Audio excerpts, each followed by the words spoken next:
Hey, it's Ashley. Welcome back to another video on my YouTube. If you have not turned on post notifications and subscribed, do that because every time I drop a video, then you will be notified that it's ready for you to watch. And especially if you're struggling with weight loss, healthy living, anything of that sort, then these videos are going to be super helpful for you. Also, if you're consuming a bunch of sugar and junk food and you're just feeling stuck, these videos are also going to be super helpful for you too. So today's video, we're going to be talking about, in 5 minutes or less, do you have a sugar addiction? So addiction does happen for other things besides alcohol, street drugs, tobacco, smoking, things of that sort. So typically when we think of being an addict, our mind tends to go to those things because they're very widely talked about, publicized in society.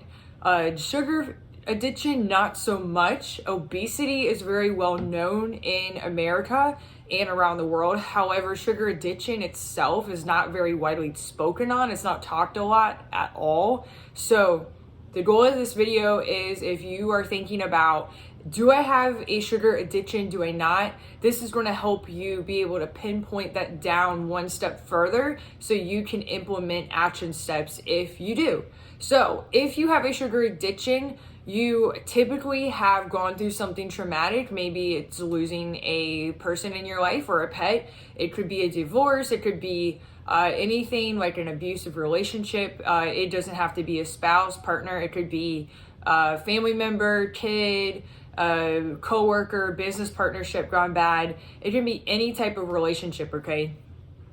Or you could have lost your job, or you could be switching careers. You could basically be having any real life stress going on, okay? Or not. So if you are eating 75% or more of your daily intake as sugary junk food, and that's a very widely used term, it's pretty loose, it's pretty vague, but basically if it's not a healthy food, and everyone's an adult, so you can pretty much use your own judgment on if it's healthy or not. If you do have any questions on that, I can get into the nitty-gritty of that in the comments below, or shoot me an email at doseofashley@gmail.com. I'll link that below as well. Feel free to ask me any question that you have on if something's healthy or not, or healthier or not.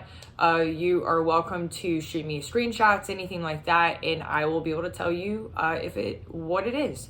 So if your daily intake is 75% or more of sugary junk food, then you do have an addiction, okay? Your body cannot rely on that type of poor quality nutrition to do what it needs to do.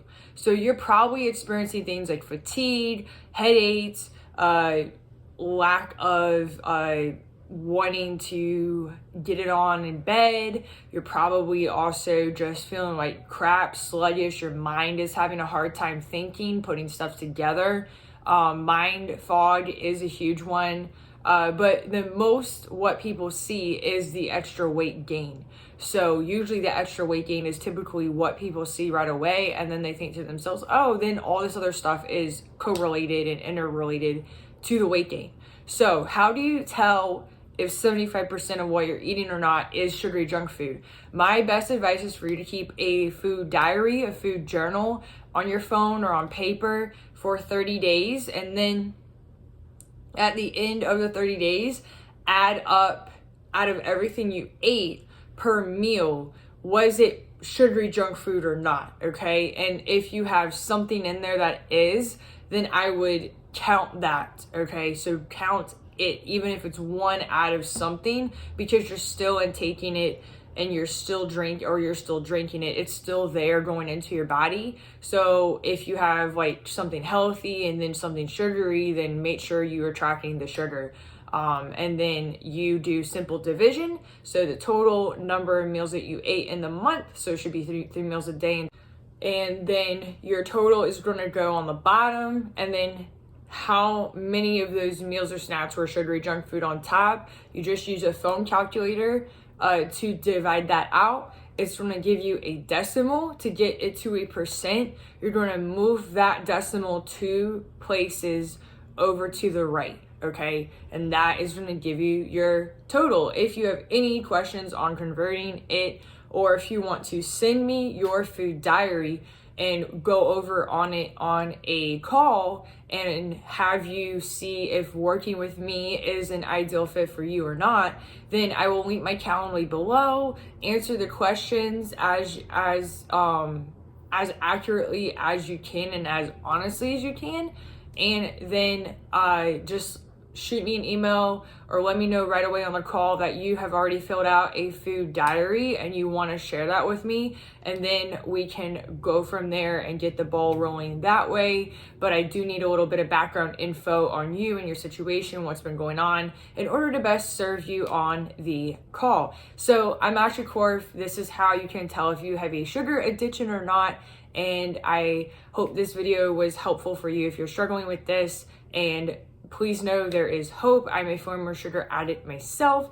I overcame it in 2008, and I want you to see that it is possible for you too. So have a great day, and I will chat you on the next video.